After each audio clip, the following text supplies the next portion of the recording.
Anda masih bersama Anyus NTB pemirsa. Wisata Danau Biru di Karangsidemen Batu Keliang, Lombok Tengah menjadi spot primadona bagi pengunjung yang datang ke objek wisata ini.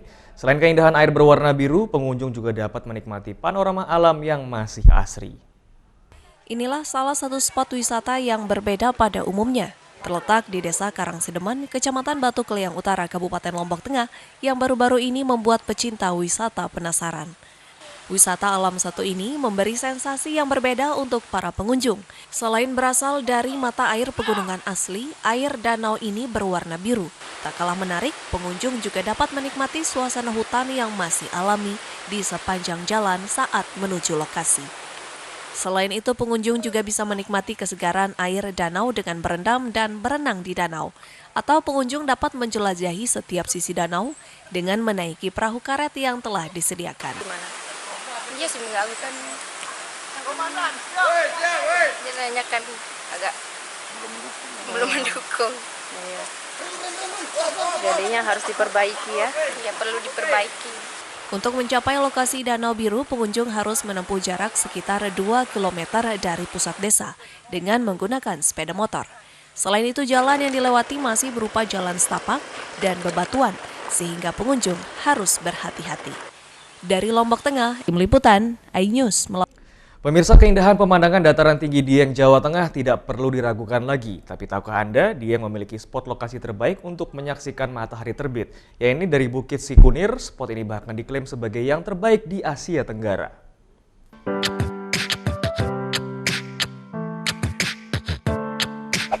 Dataran tinggi Dieng punya daya tarik yang luar biasa nih untuk memanjakan para wisatawan yang datang dan ingin menikmati panorama matahari terbit.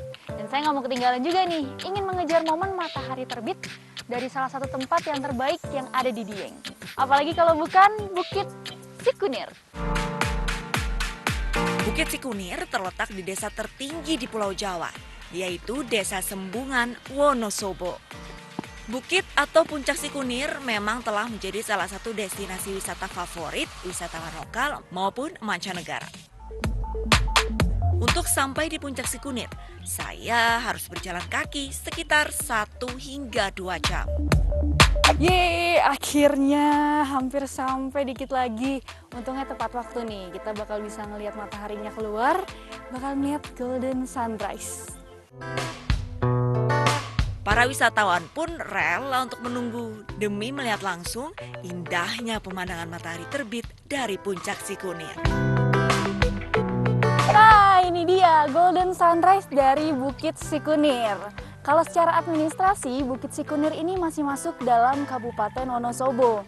Nah, dari ketinggian 2.241 meter di atas permukaan laut, kita bisa lihat dengan jelas nih panorama cantik dari golden sunrise sekaligus potret tentang alam dari Gunung Sindoro. Waktu terbaik untuk menikmati golden sunrise di Bukit Sikunir yakni saat musim kemarau agar keindahan matahari terbit tak terhalang kabut tebal. Bukit Sikunir juga merupakan tempat terbaik nih untuk melihat sunrise di Asia Tenggara, bahkan di benua Asia. Nah, perpaduan dari bentang alam yang luar biasa ini juga sudah memberikan dampak yang positif bagi perekonomian warga setempat.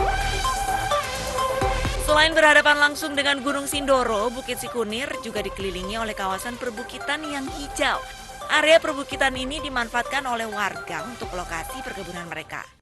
Dari Puncak Sikunir, pengunjung juga dapat menikmati pemandangan Telaga Cebong dan Desa Sembungan secara keseluruhan.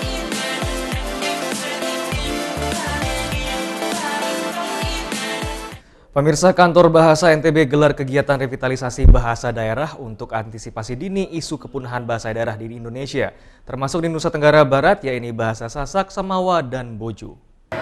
Berbagai cara dilakukan melindungi bahasa daerah dari kepunahan dengan melakukan pemetaan bahasa, konservasi, revitalisasi, dan registrasi bahasa dan sastra, termasuk melalui Festival Tunas Bahasa Ibu. Memperkuat perlindungan bahasa daerah, Kantor Bahasa NTB telah melaksanakan tahapan seperti rapat koordinasi, pelatihan guru master, pengimbasan, pemantauan, evaluasi, dan Festival Bahasa Ibu.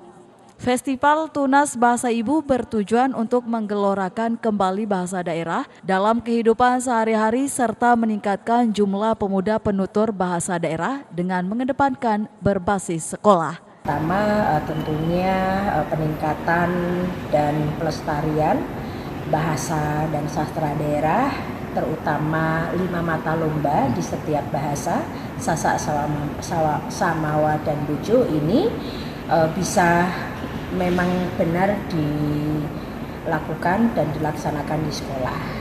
Festival Tunas Bahasa Ibu diikuti 227 orang dari 10 kabupaten kota di NTB.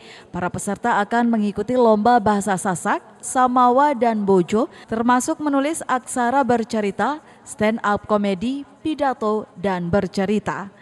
Kepala Dinas Pendidikan dan Kebudayaan NTB, Aidi Furkon, menjelaskan setiap tahun tidak kurang dari 200 bahasa yang punah merupakan salah satu dampak dari globalisasi. Festival Tunas Bahasa Ibu ini melibatkan anak-anak pendidikan dasar dan SLB.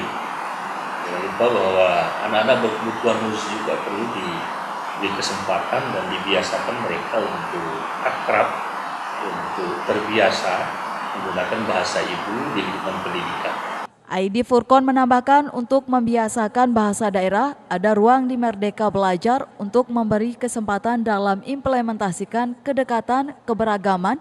Tujuan akhir dari Festival Tunas Bahasa Ibu diharapkan akan lahir para penutur muda dan akan menjadi penutur aktif mempelajari bahasa daerah dengan penuh sukacita.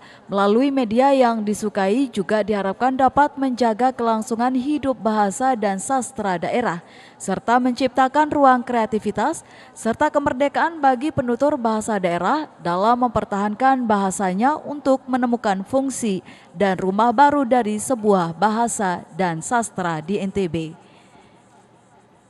Dari Mataram, Tim Liputan iNews melaporkan.